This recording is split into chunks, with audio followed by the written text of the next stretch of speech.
राष्ट्रवादीचे नेते, राज्याचे वैद्यकीय शिक्षण मंत्री आदरणीय हसनजी मुश्रीफ साहेब आज सोलापूर शहराच्या दौऱ्यावर आले होते। आज सकाळी राष्ट्रवादी काँग्रेस पार्टीच्या वतीने सर्व सहकारी माजी सहकारी जुबेर बागवान त्याचबरोबर सर्व फंटल सेलचे अध्यक्ष प्रमुख नेत्यांच्या उपस्थितीत त्यांचं आम्ही स्वागत केलं। सोलापूर शहरामध्ये छत्रपती शिवाजी महाराज सर्वोपचार केंद्र येथे MRI मशीन ही कालबाह्य झालेली आहे। ती तात्काळ नवीन तंत्रज्ञान आणि उच्च दर्जाची MRI मशीन सोलापूर शहराला मिळावी याकरिता सोलापूर शहराच्या वतीने आम्ही त्याला निवेदन दिलं।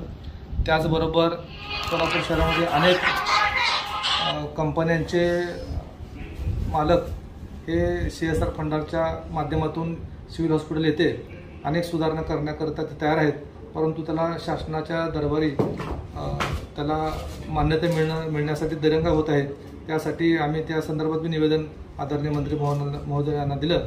त्यांनी सांगितलं आहे की डीन साहेबांना सांगितले की त्यांनी तात्काळ ज्या लोक अशा पद्धतीने तयार आहेत त्याची प्रस्ताव शासनाकडे पाठवावा, त्याला तात्काळ मी मंजुरी देतो।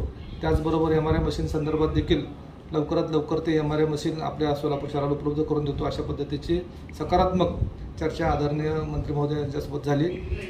आणि येणाऱ्या काळामध्ये छत्रपती शिवाजी महाराज सर्वोपचार केंद्र इथे लागणाऱ्या प्रत्येक गोष्टीसाठी आम्ही मंत्री महोदय पाठपुरावा